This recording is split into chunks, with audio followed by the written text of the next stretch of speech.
Welcome back to All Sorts of Sports. All sorts of sports. All sorts of sports. It's a country sports show. Country We don't give culture. No, we it's don't not. give pissed about nothing but the tide. The time. It's all sorts of sports. All sorts of sports. In it Alright. has. Roger So- Tide. Oh my gosh. Ride like Dale Jr., baby. It's all sorts of sports. You Welcome will, to Dale. the ride. Anyway. Oh, we're All starting off. sorts of sports. Um, Rest in peace, Cape. so He's alive. Keem is a different kind of He's hater. a dirty naysayer. Just say it. It's a dirty, rotten naysayer. I'll say that everything I say, he's got something to say that's opposite of that. But he just stays on our group chat hating. And then we're like, "You coming on?" He's like, "No, I can't." No, you don't get an I can't. It's just no. It's not. It's Yeah, no we don't plus get a good- fucking You're no. not even wrong. It's just It's no. it's a different kind of hating where you can hate in person, and he's just like, "No." Have we seen him since the Ravens lost? Nope. I think I saw him like shaking a cup for change near my house, but that might not have been him. I don't know. That's where he was. All them naysayers be looking alike, right? You said it. I did. No, you just agreed. I said you said it. I didn't. That's not me agreeing.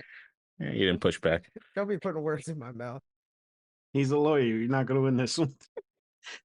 Like he put his lawyer hat on for that moment. Just to make sure. Okay. So are you guys finished with your Keem rant? I ain't rant. All right, I cool. just that Like like good the rant. amount of hating. All right. So Just, This podcast got so much to say about the Commanders. Worry about your own goddamn team. Purple up and we back. got 3 topics for this episode, right? Larry David checking out Elma. We'll talk about that. Nah, that was funny. That could be your That's- final thought, though. Okay. Now I got another final thought. All right. So we're gonna get the stuff other than football out the way. So we're gonna start with the NBA trade deadline, which finished a couple hours ago. Yeah, that shit went wild. It was great. I was That happy. it went mild. No, I was happy. That is on my phone kept going off and I silenced it. I was just in court all day, and I was like really excited because nothing happened yesterday for the most part. I was like, it's gonna be wild tomorrow, and then it was, and I couldn't really see what happened. I know that Buddy Hield went to the Sixers. Yeah, I don't know what that says about how long Embiid's gonna be out, but it says something. No, Buddy's a shooter. I know. So if they don't have a center, they're gonna need to score somewhere. I don't think Buddy Hield moves that needle. They're not It- going anywhere until Embiid comes back. They didn't. It's like a placeholder. Like, No, it's what they need when Embiid comes back. can we Like, it's 50%? Can we win half these games with Embiid out? Because No. they have not been. no. They have not been doing that at all. All right, but let's ask the same question. Can they win half the games with Buddy Hield? I think they can outshoot people. Okay. All right, so Buddy Hield went to the Sixers. Who the Knicks get? The Knicks got Bojan. They got Bojan Burks. Okay. Pistons got Bogdanovich. Evan Fournier, and my boy Malachi. Fournier got traded? Fournier, yes, he is. Finally. Okay. He's I on the figured he was going to get traded a long time ago. Dude, the amount of former Washington scrubs who just moved to teams, and I was like, I didn't even know that they were on a different team. Otto Porter got Speaking of traded Washington. today. Davis Bertans got traded today. Yeah. Davis Bertans is a legend for us. Like, He netted like some first round picks and Daniel Gafford. yeah, it was something. Yeah. Mhm. Got Gafford and PJ Washington. Crazy. Yeah. The Gafford forward plays- from Charlotte that we wanted, not the other one. That's Gafford nuts. plays very hard. In fact, was that yesterday when they last play? He had like 14 rebounds and 4 blocks, like 6 points. He plays super hard. You guys will enjoy him. He's a very tough player. Yeah, I mean, we need rebounding because we can't rebound for shit. and Derek Lively is out as well. So we'll see how this goes. I'm It kinda excited. reminds for me both of push. who's that big dude who's injured for the Knicks right now? Hartenstein's playing in his place. Mitchell Robinson. Oh He's yeah, like a Mitchell. skinny Mitchell Robinson. Really? Can get you 15 boards and like 10 points, but he can also pick up 3 fouls in 14 seconds. So Well, I mean, we don't need him to start, so that's a good part. well, for now. Sorry. No, Lively. Lively's a start. Well, All right. becomes deadly. What other moves happened this trade deadline that you guys want to discuss, if anything? I think the only move that really pushed the needle for me was the Thunder getting, and I'm blanking on it now. Gordon Hayward? Yes. Why?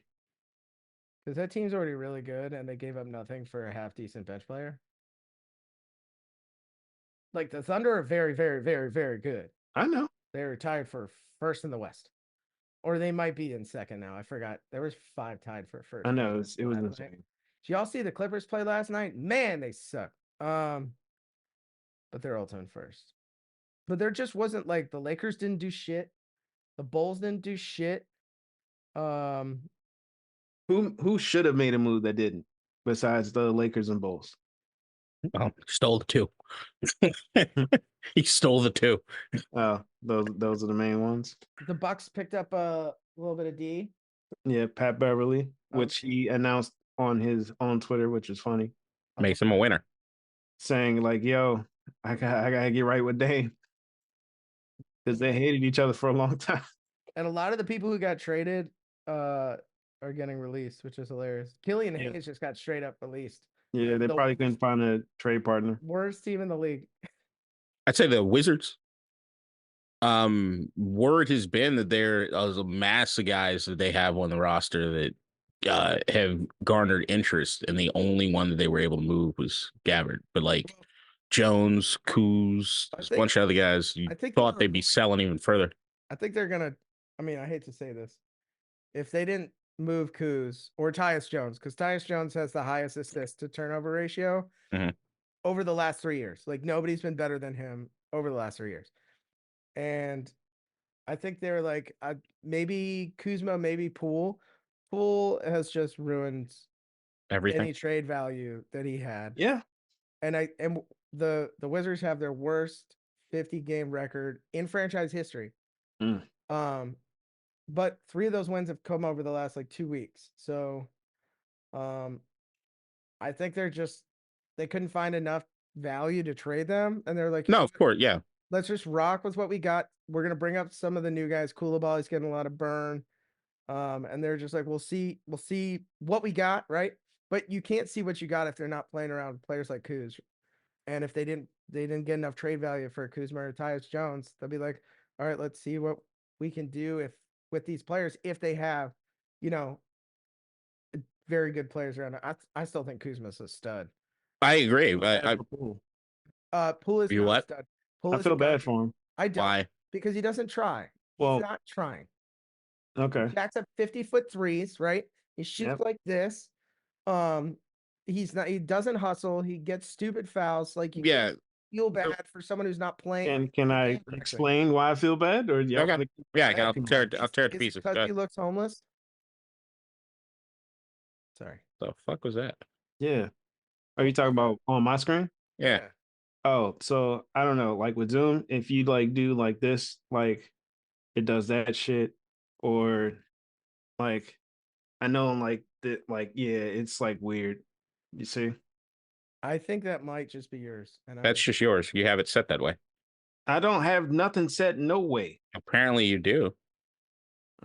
Well, right, it's a big hit in work meetings. I didn't mean to interrupt you. All right. Something so inappropriate I want to say. Go ahead. Good job. Think it in your mind. Let it go out. Cool. All right. So it's not leaving. The only reason why I say like I feel bad for Jordan Poole, I saw the video of like he was on the court and the Wizards fans just booing him. Yes, right? Because he had no points, 1 rebound, and 5 fouls. Yeah, he fouled out. We went like 0 for 5. Yeah. Oh, it was worse than that by the end. So you feel bad because he sucks? Nah, like I feel bad for a player that's on the court and getting like booed by his own fans. But it's not. That We're part, not fans. It's like this. you're not fans. We're not fans of it. Like, the promise was we all knew the Wizards were going to suck this year, right? Mhm. But what was everybody saying? They're going to be one of the most fun teams to watch, even if they suck. Jordan Poole's going to try a lot. He's going to jack up all these shots. He's going to do this, that, and the other. It's been horrific to watch. No, and It's not fun. it's just him. We were playing the hottest team in the NBA in the Cavs, and the Wizards were within 4 the whole game and winning it and winning at half. Shot that 3. And then Jordan Poole comes in. He's like, "Oh, I'm gonna foul you. I'm gonna shoot a 40-foot 3 and brick it so bad it kills a baby 18 rows into the Hennessy suites." Like, I he just. You wish he wasn't on your team, right? I really wish. No, I want it. He needs to go down to the G League and learn to shoot again. I mean, all of his fundamentals are gone. They're just gone. Well, that's the thing is like there was one aspect of like the ceiling for Jordan Poole, I think, needed to be he's a 6-man. He's a great he's a really, really solid 6-man. And there are two things that happened at once. He became a starter and he lost all his confidence because Draymond smacked the shit out of him. And the two of those things happening at the same time with him transitioning has been a recipe for absolute fucking chaos and disaster. He grew a terrible mustache. It's not fun. Like there's nothing fun about like even if you're looking at like last year with the Wizards, like we knew we weren't good, right? And you knew it was kind of a fruitless thing, but they were entertaining to watch at times. Like Kristaps looked fucking great at times. Him and Kuz looked great at times. Even the Spencer, like there have been moments in Wizards basketball recently where even though we know that there was no future in it, it was at least an enjoyable thing. I used to tell people like, hey, where else for $10 in DC can you get an evening's worth of entertainment? Nothing. The Wizards. It's fucking dope. Well, entertainment. You have to be rooting for the other team. Fair enough. But even with that, like you can't even bet on fucking Wizards games because they pull all the fucking starters after fucking third quarter. Just bet on the bench players. No, they have been playing harder since the coaching change. Yeah, after Unseld his all right. So here's what I will admit this: I haven't watched a lot of them since Unseld has left. Like in all honesty, they've been so unenjoyable to watch that I've kind of tuned them out. They make me sad. Which also, in general, fuck you basketball. Like Adam Silver. Well, here's the thing: is like what I think what hurts the most about it is that I used to always have the philosophy that I don't give a fuck about basketball until after the All-Star break, right? I don't even want to talk about it until after the All-Star break. We do our preseason shit. I can ignore it. All-Star break, care about All-Star for a little bit, depending on who's participating in what. And then I'll start ramping up my care as the playoffs is getting into it, right? But this year, the in-season tournament was fucking awesome. It was great. It was awesome. It was extremely exciting. And then we're like, okay, well, fuck it. Basketball's got me by the balls now.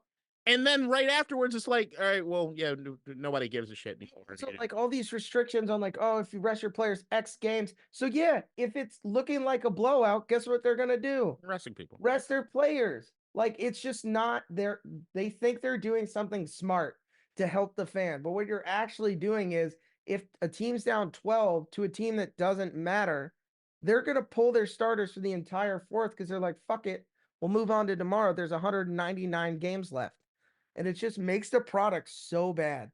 But anyway, that's not what we're talking about. We're talking about the fact that Spencer Dinwiddie is going to be waived and he's going to end up back in Dallas. I know. Anyway, that's not what we're actually talking I'm happy with it. I'm happy with our trade deadline. Can we talk about how Doc Rivers is already Doc Rivering? Or we just let's wait till the playoffs. Let's wait till the playoffs. That's when it's fun. You can't say he's Doc Rivering until he blows it. Oh, they've been leading in the fourth and losing games. Oh, no, but you gotta, it's like what 4 examples already. You gotta lose when it counts. He's just practicing. Wait, he's like what? He's 1-4, right? And those 4 losses, they had a double-digit lead in the fourth or something like that. So good. He's just a taste of things to come. Yo, all right. The fuck was that? Speaking of taste of things to come. Why did it sound so much weirder out of your fucking mouth? He said, Because I don't talk like that. It's like Stephen A. Smith. Like when he curses, it sounds weird. All right. A taste of cum. No, I no, didn't. No. things that come. Taste of A little things bit. that come. Two. Salty. I'm less fruity. All right. I'm disappointed in you right now. Get up. Just a taste. Moving along. All right. So I posted this story Mm-hmm. in the group chat, and I think it's going to continue to gather steam, and it's Christian Horner for Red. Christian horny? No, Oh, it's Horner, right? no, Oh, I'm joking because of what they are. Okay, but Red Balls. yeah. So apparently, allegedly, he has been There you go. accused of like sexual misconduct or something along those lines. That's why I call him Christian horny. I know. Oh.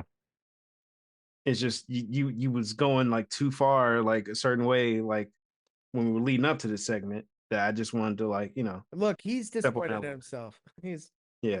So yeah, the story came out of Holland, and now people are discussing. Yeah. Now people are talking about the fact that Verstappen doesn't really like him. Fuck, my bad. I can't be right now, bro. Keep your hands out of view. I got rapper hands, bro. Why did do it then? You freaking it out. It's like I don't know what to do. The gestures, bro. What is wrong? Anyway, this is a very serious story. Very serious story.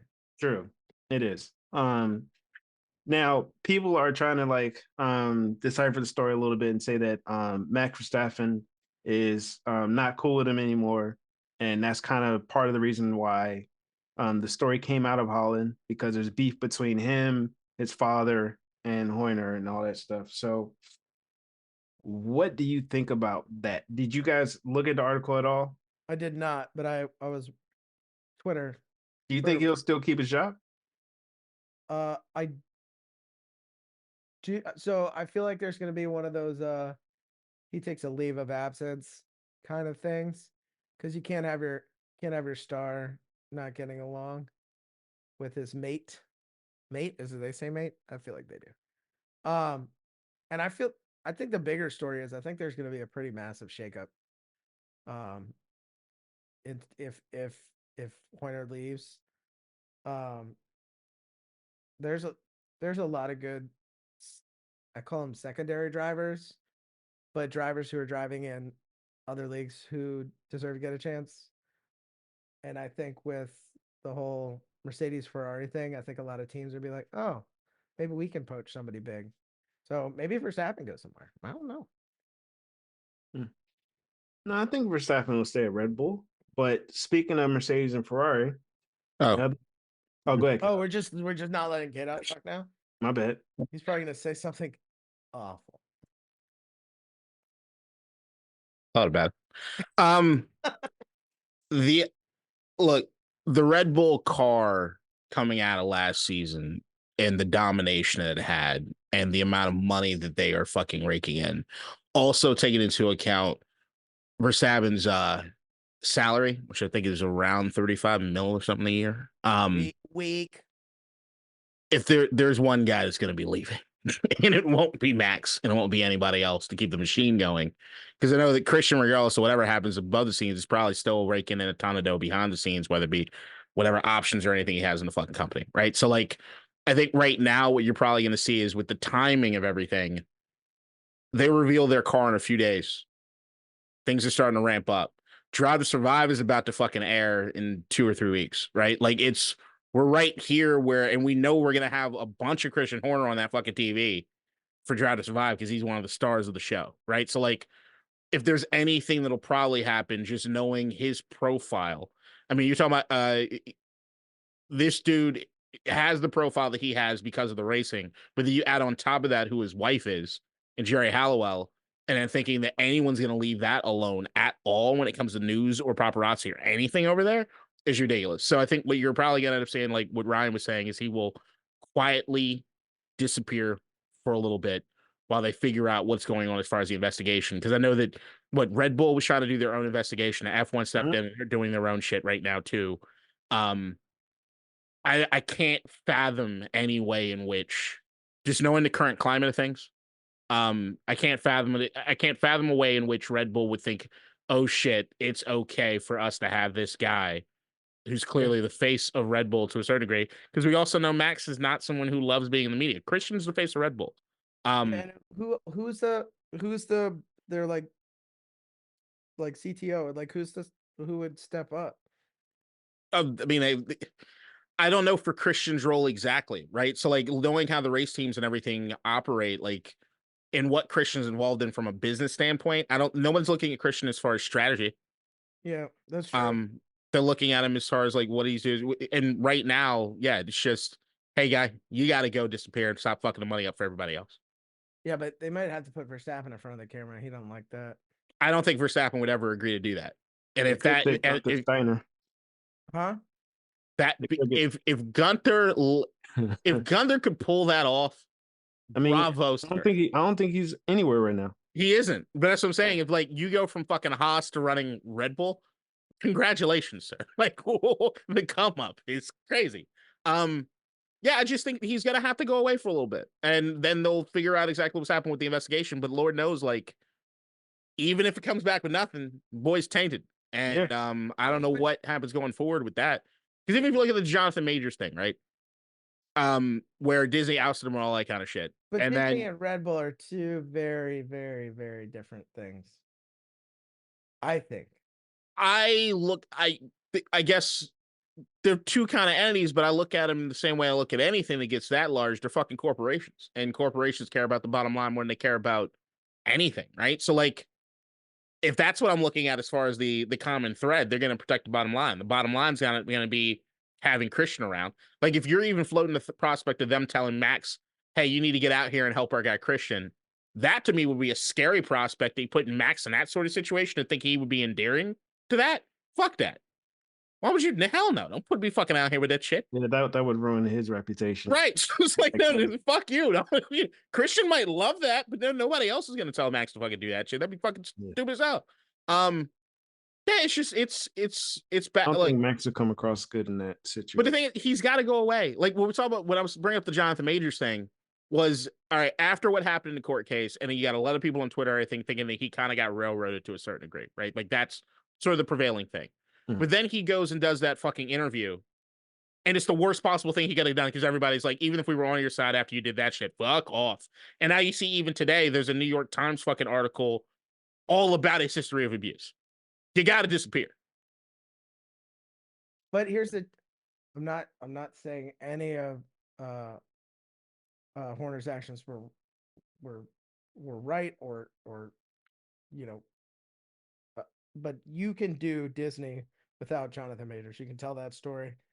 We could go back in history, remove him, and Disney would still be Disney. A little bit of the issue is Red Bull and Horner are like, you can't Red Bull was founded. He was there at the beginning. So it's just a different, if he's done or if he's got to step away, they've never known anything else, right? But let me, let me ask you directly to that what you just said, though. I'm going to ask you a follow up to exactly what you're saying. The idea that what Christian does for Red Bull, right? Being the face of Red Bull, being the guy that can talk and get to best drivers, being a clean face for Red Bull, right?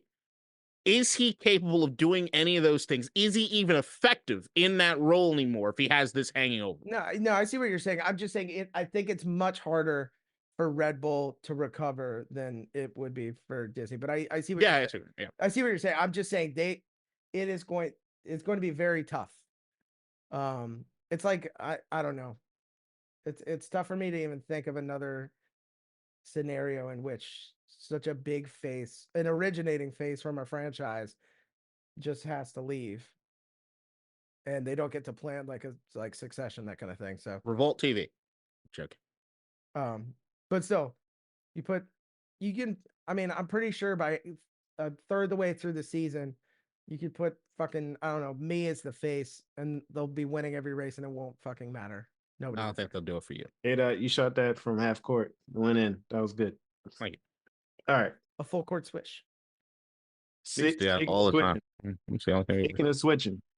I said switch. Oh, are you coming out of a closet? No.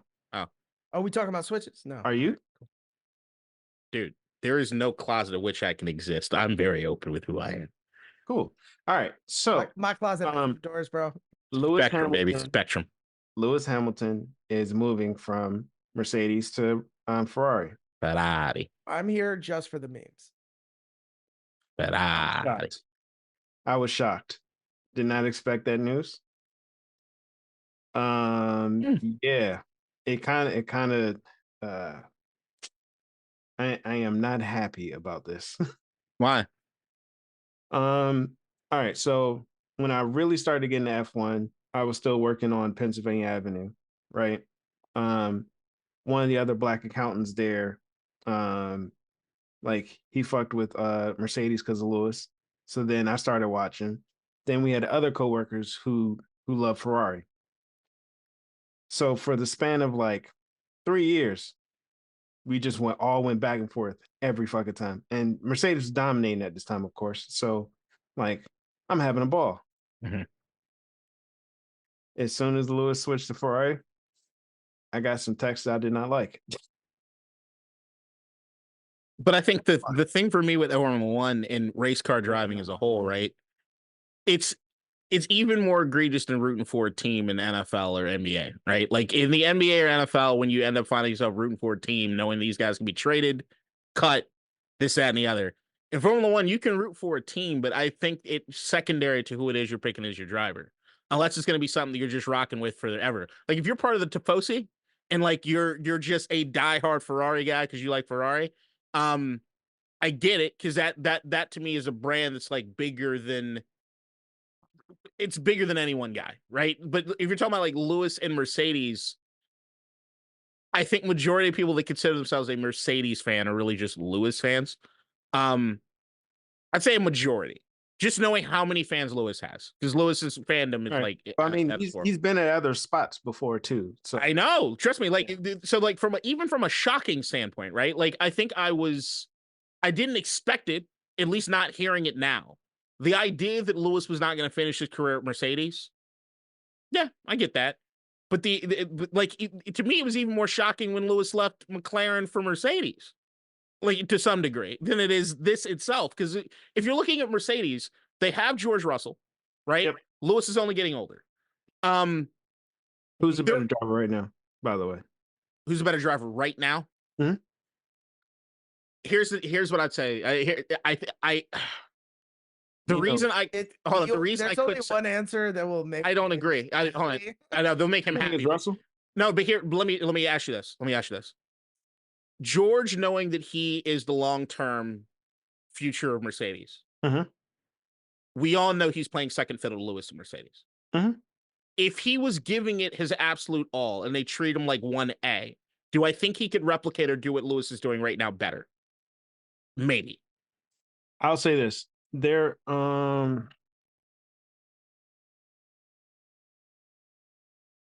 can't say he's not like giving his all. Right. I'm not no, but we know from a priority standpoint, right? Lewis is the guy. All right, yeah. But I mean, there was times throughout last year where Russell was ahead and Lewis had fresher tires. He was like right behind him and he didn't want to give up the spot. Of course. And then it was like yeah, but like team orders, like give up the spot. Right. But yeah, there was like some small tension a little bit, but I mean, like I guess there is with every partnership. Maybe not. Yeah, but Talladega Nights. But my point goes is that if you're Mercedes, they've made so much money with Lewis, ungodly amounts of money with Lewis, right? I still need to get that helmet. But right now, if you're Mercedes, you're making a decision on what it is for the long-term future of the program. Who's more important? Russell. So like if you know that, and if Lewis even knows that, right?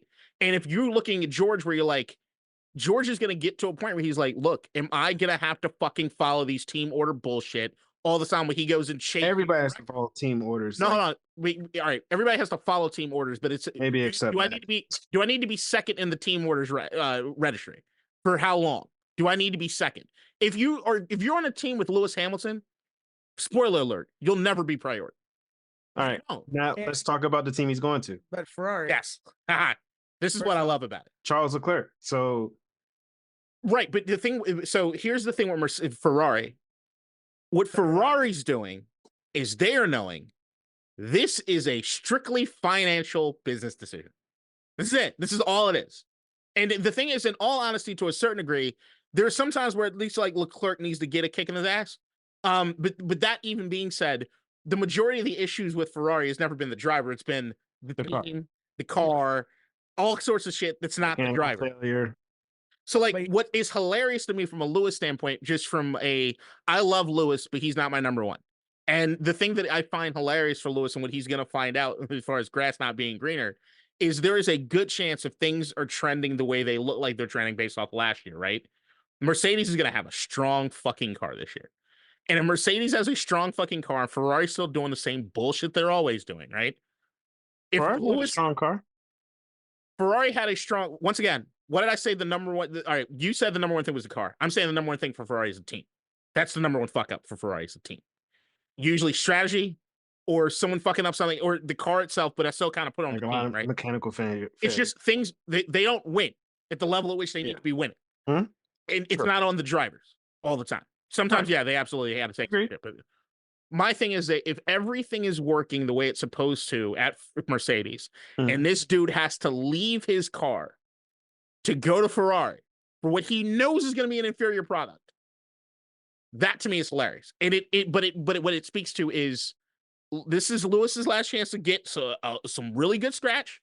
And by the end of this, I'd be extremely surprised if he doesn't have major stock option with Ferrari, whose fucking market share fucking increased already, but how much fucking dollar amounts ever since they made the announcement? What was it like since the announcement? 7%? Like over like 48 hours? That's fucking nuts. Here's the thing too about Ferrari. So Ferrari for a while wasn't as a company, which is the thing that fuels how much money they can spend on F1. They were making what we would consider lots of money, but like in terms of like they were making Mercedes money, that kind of thing. Last year, I think in the last year, their Ferrari, just from the car, the company, grew by 20%. And they looked at that and was like, well, we're only selling 14,000 Ferraris a year. You can only sell so many Ferraris. So where are we going to put our money? Well, we're going to take some of that. You're going to throw it to the guy who is basically the face of F1 for most people on the planet. And probably some of it into engineering and R&D. Just my guess.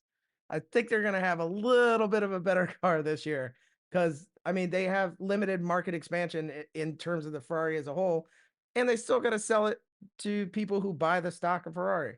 I would not be surprised. It's not going to be the greatest car on the planet, I'm sure, but I'm sure Lewis Hamilton wasn't like, okay, I'm going to go drive that car that I saw last year the whole time.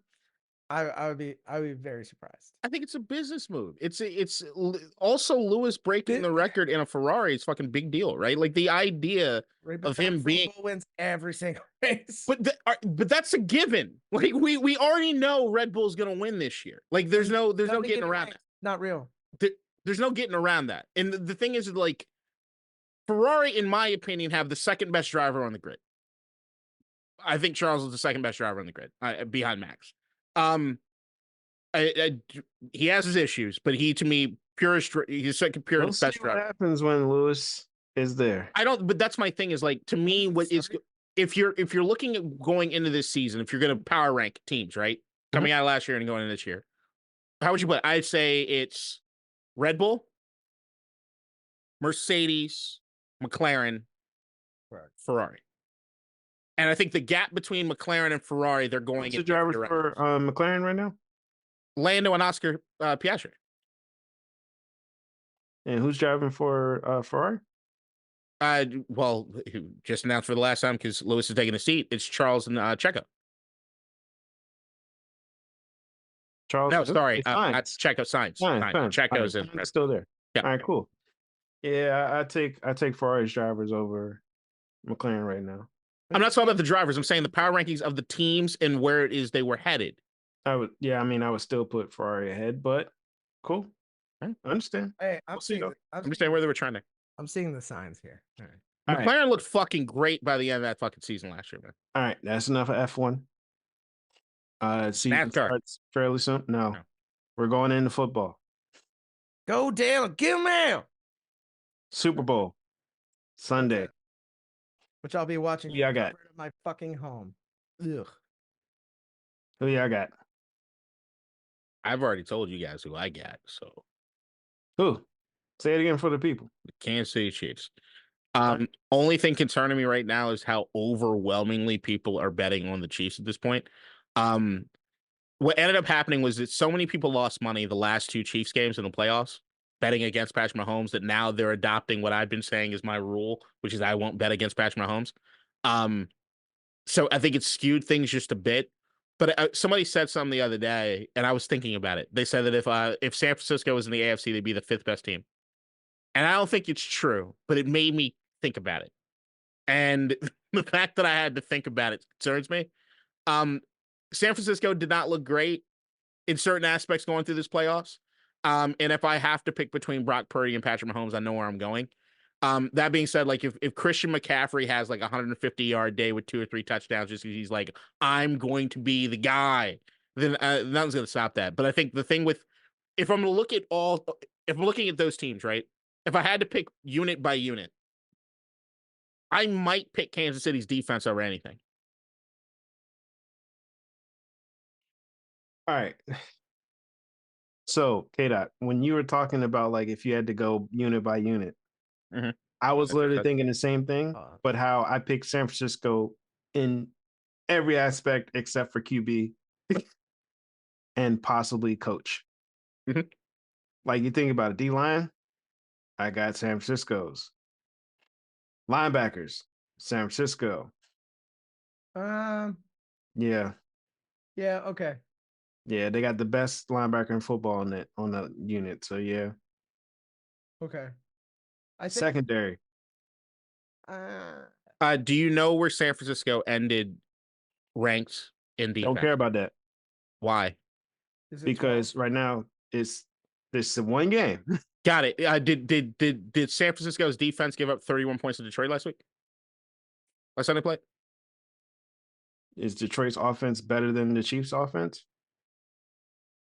Some could argue, but I mean, outside of Mahomes, week, sure, but are they at least on par if you average them out? Yeah, they got better weapons. I mean, I totally take Mahomes over Goff, right. but So then Sky Moore is back. Then let's look at San Francisco's offense compared to the Chiefs' offense. The Chiefs got the QB, cool. Nobody's arguing. Okay. Running back. Wait. You're 49ers. Chiefs have the better quarterback? Yeah. Running back, 49ers. Yes. Receiver, by a long 49ers. Shot. By a long shot. Tight end, push. No, you give it to I give it to Kelsey. Breed.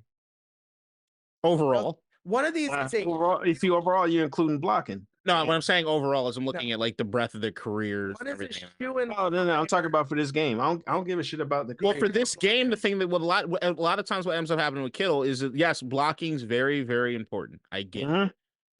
But if I'm looking at what Kittle does, okay, here's what I say: who will change a game more? Kelsey. Yes. Yeah, because he's the only real option receiving wise. No, Rashee Rice. But keep sleeping on Rice, man. Here's bet on him. He's good. Here's my big issue for this game. Okay. I think the Chiefs can win. But I think McCaffrey is going to win. We saw what happened to the Ravens. They ran the ball 8 times.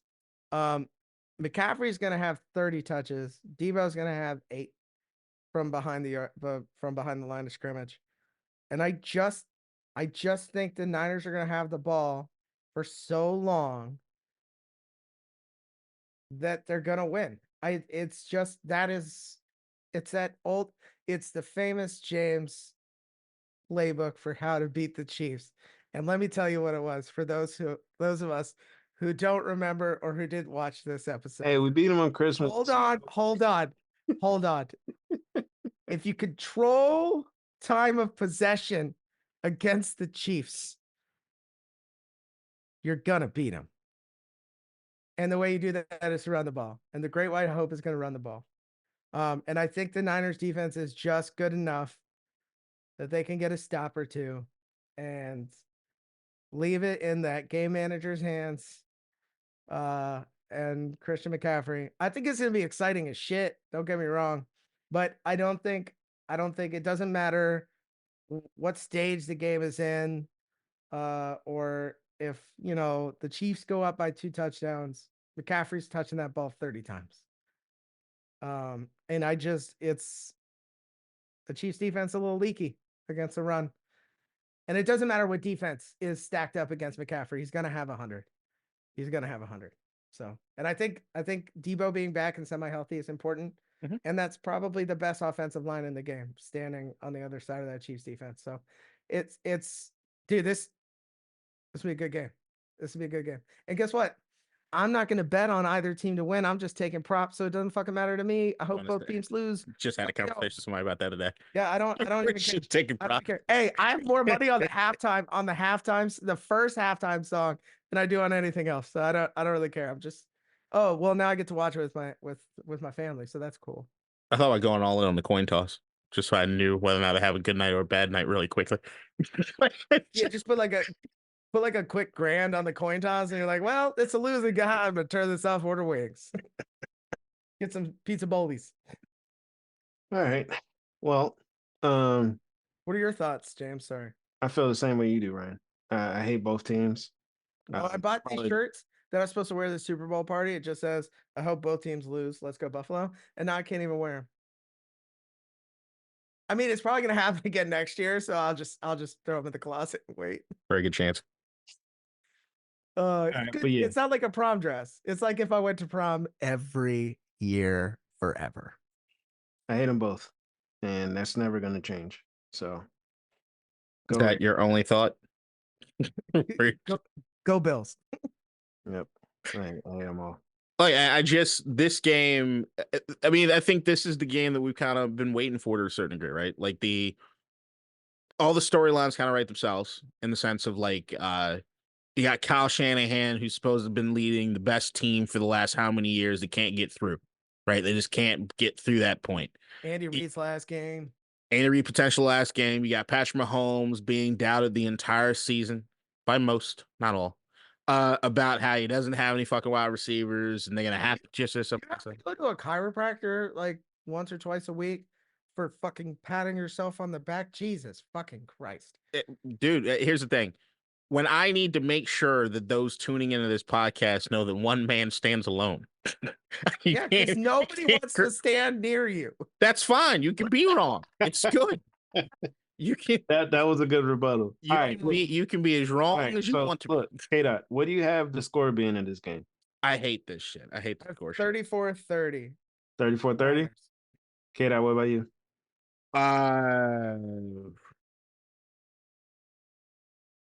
2017 Chiefs. 2017. I got it 31-17 Niners. I don't see that. I don't see the scoring. That close. You think it can't be that close? No, I don't.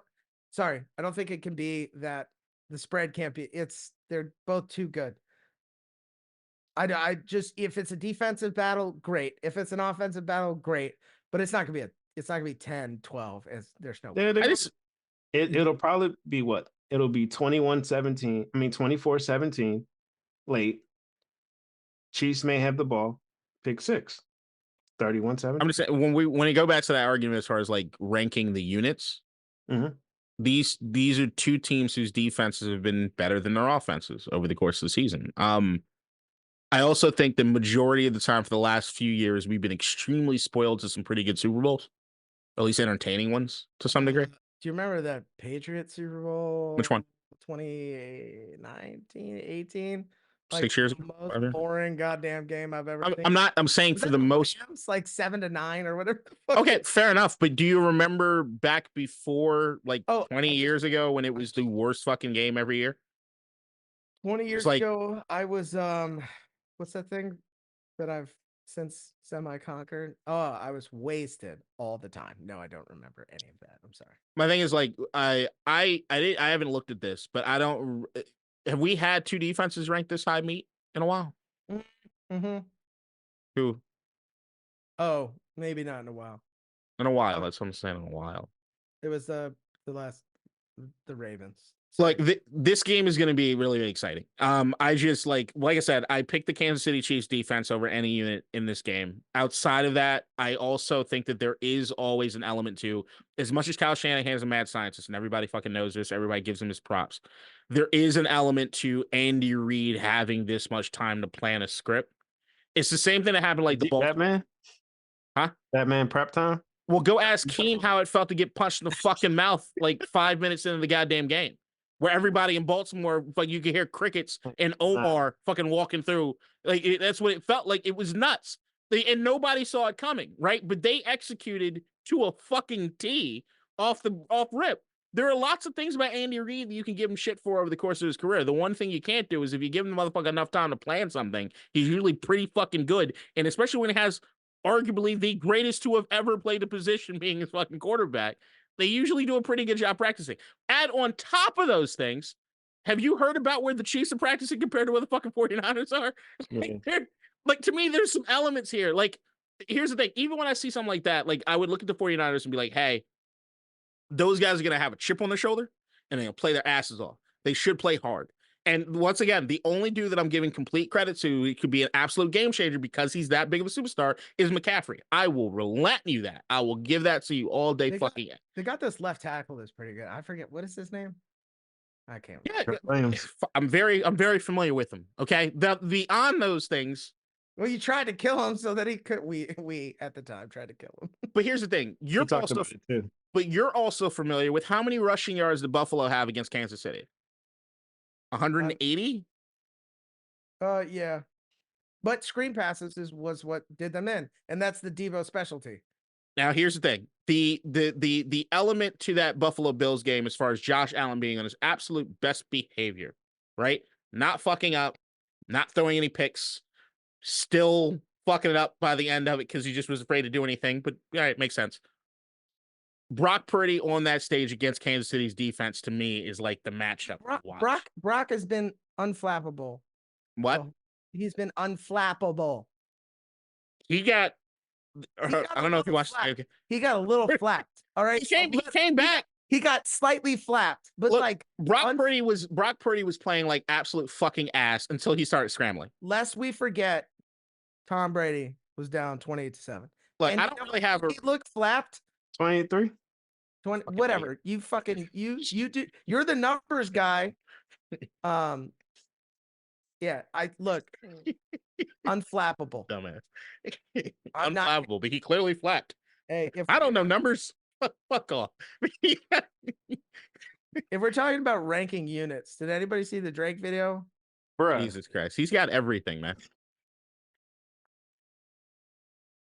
Like, there can't be like, what the fuck? I ain't look, so I don't care. Y'all talk about that amongst yourselves. I'm just saying, he got a lot of good things going for him. Don't post that shit in the group chat neither. I have no plans on posting it. All right, cool. Nah. I think he took that in Canada. Something about that sounds illegal. If you repost it, it's like I was gonna. God damn it! I can't say that. Good. All right. Well, this was good. Keem, thank you for coming, bitch. You know that thing I bought that I was telling you guys about at Ryan's house? Yes. It broke. Oh, were we too aggressive? Maybe you should have got the $100 option. I took it apart to clean it, and that won't get put back together properly. Okay, cool. I'm glad it broke that way and not while in use. Oh no, I found out it was broken while using. Oh, the whole thing came apart in my hand. I'm like, no. Had the video all queued up exactly where it needed to be. I'm like, it's finishing time. No, why is it falling apart? Nice. And this podcast is that's gonna haunt me. That's gonna haunt me. Roman. It's been a while since Roman was our sponsor. And dude wipes because I had to clean up. This floor is so slippery in one part. Like he waxed it for an hour. Oh god, it's fantastic. Anyways, don't buy $30 jerk off machines. Some Get blowjob machine. get the $100 version. Man, they just go up to like $500-$600. Oh, I'm sure, dude. I'm sure. As I I mean, say, you pay for quality. They have yeah. virtual You have to reality. pay So. for it now or later. I wonder if it's got a warranty. That was fun. No, you probably no. Every time you turn a screw on something, that warranty's gone. Speaking of screwing something, I ain't got nothing. I was about to say, I was like, okay. Cool. Great episode, guys. It was good. I'm I'm a little Let's see. sad Why? because this is the last football game. Yep. For a while. Don't worry, we got the draft, you know. Well, I'm happy. We should set up a live draft this year. I think we should all be together. I will not be attending. You got to be Why? there. I'll be doing another pod live. Well, I'll do it with James then. No, I'll set it up. Make it happen. Don't Please fucking edit the text episode. me. Don't you Huh? dare text me. I'm already looking through some Text names. me. You every year. Nah, no, no. I'm not going nowhere. But here's the thing. It's not. Phone's gonna But be it's off. different. I don't I care. can call John Gruden easily. I know John Gruden. Antonio Pierce changes. This got some more flavor. So what I'm doing is what I'm doing for my It's the draft. big list about Sometime in who April. Antonio Pierce and the Raiders will draft.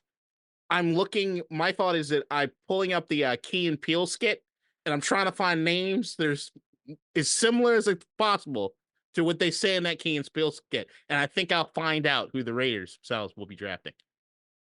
Yeah, it's been 2 years in a row. Draft is in Detroit. I'm good at it. You know I'm good at it. Or I have some Raiders insiders that you don't have. No, I might. you don't. Heart Plaza. I do though. Yeah. Oh, it is in April. All right. So I'll see you guys next week. Are we doing final thoughts? Oh, yeah. Go ahead. Let's do that. Because I didn't really have anything. My final thought would be NASCAR's Full Access, which is the TV show, which is the Netflix show that's supposed to be like the NASCAR version of what Drive to Survive is, which is why we started the episode singing country music. It is clearly not as good as Drive to Survive. Like, it's not even fucking close. But there is an element to it that I think there are two things in America that I really hate get looked down upon. The I tie. said it. Well, that's deserving. Okay. But damn. and I know I'm saying this as a black man, and I might get revoked when I'm saying this, but Hey, at least for one, maybe not two. If you lean forward far enough, the light will hit you enough. Nobody will be able to tell. Just nope. All right, moving on. Suck my goddamn dick. Sorry. I said sorry. dick, and now I'm thinking about Drake. It's fucking weird. All right, Oh. so he's got everything. No, I don't know. It's a very big penis. It's a solid penis, and it wasn't even fully hard. Large It penis. wasn't even fully erect. Don't you know what you're talking about? Like, dude, You know what a large penis looks like? Imagine that Nope. attached to Drake. Motherfucker's got Ghost Riders. He's Canadian. He's He's got got healthcare. He's got like a He's got fucking jet, Boeing right. 747. It's like, please and be guess doing all what? those things to make up for When the he small gets penis. on it, No. his penis is big. That sucks. It's like, for you the rest of us. motherfucker. Can't you Y'all lose done? one thing? This is insane. Maybe it's because his albums aren't Sorry, good. That's the one thing. His albums aren't good. Two things that America disrespects. For NASCAR and professional wrestling. The two things that I think get a bad rap by a lot of liberal fucking elite asshole college educated pricks. And I've always despised it. The idea that NASCAR is just a bunch of rednecks driving the circles is such a disrespect to auto racing as a whole.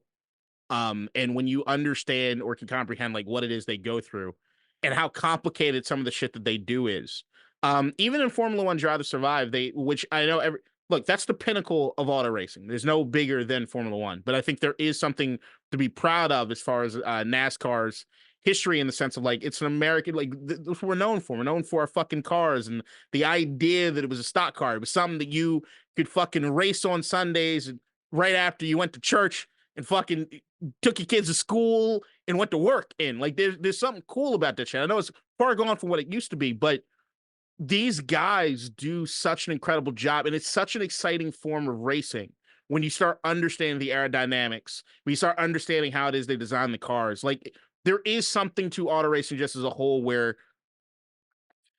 I just think that people downgrade some of it compared to other of it because maybe the fandom or whatever, and I just think it's fucked up. The people that downgrade are the same people that get into a car accident going 35 in their Priuses. So these guys are driving 220 miles an hour nonstop for 4 hours. I can't even 6 inches away from each other. Yeah, I can't Or even. ride. Like, the fuck? I can't even sit in a car for 4 hours. I gotta pee. You know what I mean? Fucking nuts. Oh, in one of the episodes, one of the dudes pissed himself. He's like, "Hey, you don't want to hug me? I'm full of pee. Look," and he's like, just got to stay. And it's like, yeah, run. it's what it is. You fucking love it.